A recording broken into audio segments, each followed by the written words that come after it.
What is up, guys? Today we're going to be doing the best old flagship for high-end gaming for that $200 to $300 price point. None of these will go over 300. So the first one, hands down, is the LG G8 ThinQ for 244. Links will be down below. And this is the overall beast, one of my favorite on the list so far. This is an absolute killer phone when it comes to gaming. You have 6 gigs of RAM in the Snapdragon 855. It will blow through every game on high settings, no problem. You also have a high resolution display, a POLED display at 1440p, 564 for the PPI. So just an overall beautiful display for gaming. And you also have some really good specs on here as well. Android 10 right out of the box, the Adreno 640. You have micro SD support, so you can download as many games as you want, along with 128 gigs of internal storage on here as well. You also have a very nice sized battery for gaming at 3500 milliamp, which has done me pretty well. You have 21 watt fast charging, so you can get through the day no problem doing some heavy gaming on here. You also have wireless charging at 9 watts as well, so if you never use that, it's very convenient. And this is overall just a killer phone. You have a great cameras on here as well, 12 megapixel standard and a 16 megapixel ultra wide, shoots in 4K, takes very color accurate, great dynamic range. 8 megapixel selfie camera is also really good as well. So this is one of the first phones I would look at. Now next is the Galaxy S9 for 270 right now, and this is a really good phone for gaming. So you have the Exynos 981030. I didn't have a problem gaming on here. The only thing about this phone is it can kind of get a little bit hot sometimes, so you know, you might want to buy a case, but it's not like uncomfortable. I just noticed it was one of the more hotter phones. You do have a beautiful Super AMOLED display. It is very nice, very color accurate, a little on the small side, I guess, these days with the 5.8-inch display. It is a 1440p, 570 for the PPI. Again, a beautiful display, probably one of the best displays that's going to be on this list. You do have the micro SD support up to 1 terabyte, so you have your 64 gigs of internal storage and 4 gigs of RAM, and this is overall a great gaming phone.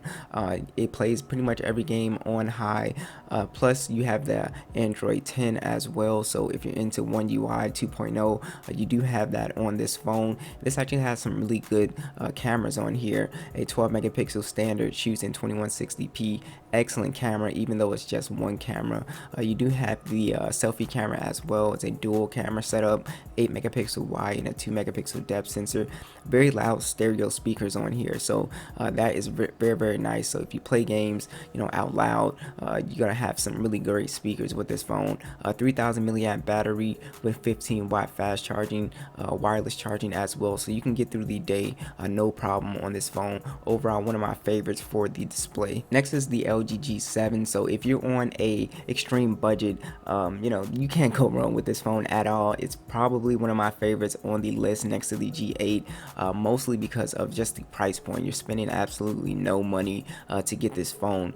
So you do have the Snapdragon 845 processor and the Adreno 630, which is excellent for gaming. It's got Android 9 right now, but it will actually get Android 10. So how much of a beast is this phone? It's absolutely crazy. You have still a high-res display, even though it's an IPS display, 6.1 inch, 1440p, 564 for the PPI. Just a beautiful display. It looks like somebody painted it on. Absolutely gorgeous.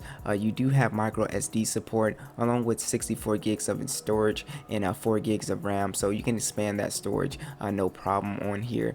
You do have a very loud speaker on here. It's the boombox speaker. It's only one, but it is a very good speaker. You're definitely gonna feel it when you're holding the phone. It's one of my favorites. You got the headphone jack on board, NFC, as well as the USB type C and 3000 milliamp battery, 18 watt fast charging with wireless charging. So this phone has everything you could really want in a $100 phone. It's pretty crazy.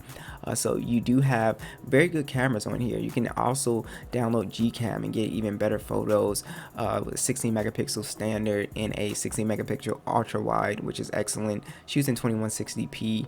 The front facing camera is an 8 megapixel, shoots in 1080p. Overall, just a beast. You can't really ask for more at this price point. Next for 218 is the LG V40. So it's basically just a big G7, as you can see. It's got the 6.4 inch display, 1440 1440p, but the difference with this one is the display is better. It's a POLED display, 537 for the PPI, so it's a bigger and more color accurate display, and it's always on, so it's not going to drain that battery like on the G7 with the IPS display. So you have Android 9. This will get Android 10, Snapdragon 845, and the Adreno 630. Again, will play every game on high settings, no issues. This phone didn't really have any heating issues at all with this one, so that was really good. You have 64 gigs of internal storage, and again, you can expand that storage as well. But with this one, you actually get 6 gigs of RAM instead. On the G7, you get 4 gigs, so that's something to consider as well. You do have a pretty good speaker. It's not as loud as the G7, surprisingly, but it is a really nice speaker. You do have NFC along with a 3300 milliamp battery, 18 watt fast charging with your 10 watt wireless charging as well. You have a very good camera setup on here. You actually have a triple camera setup, a 12 megapixel standard, a 12 megapixel telephoto, and a 16 megapixel ultra wide, shoots in 2160p. You do have the dual selfie camera, 8 megapixel, and then a 5 megapixel wide, so if you like to take group selfies, that is there as well. So this is overall a beast if you just want a slightly more powerful G7. Last on the list is the iPhone 8 for around $244. So this is an excellent phone if you're looking for an iPhone on a budget. You still have a very powerful phone with the Apple A11 Bionic chip and 2 gigs of RAM. You can do some very excellent gaming on this phone, no problem. Now it is a more compact phone at 4.7 inches. That's an IPS display, 720p, 326 for the PPI. You actually are running the latest version of iOS 13.3, so how awesome is that? You do not have micro SD support, 64 gigs of internal storage on here as well. You have pretty decent camera setup on here, 12 megapixel wide, 2160p. Takes pretty decent shots. It's not too bad. It hasn't aged too well. You also have the 7 megapixel selfie camera. You also have some very loud stereo speakers on here as well, which is great. NFC is on board with the fingerprint scanner on the front. You do have a small battery and 1821 milliamp battery, but from what I've seen, you should be able to get through the day no problem on this phone. You do have the 15 watt fast charging and wireless charging as well, so if you're an Apple fan, this is at a great price right now, so I would definitely check it out. So be sure to subscribe, and I will catch you guys in the next one.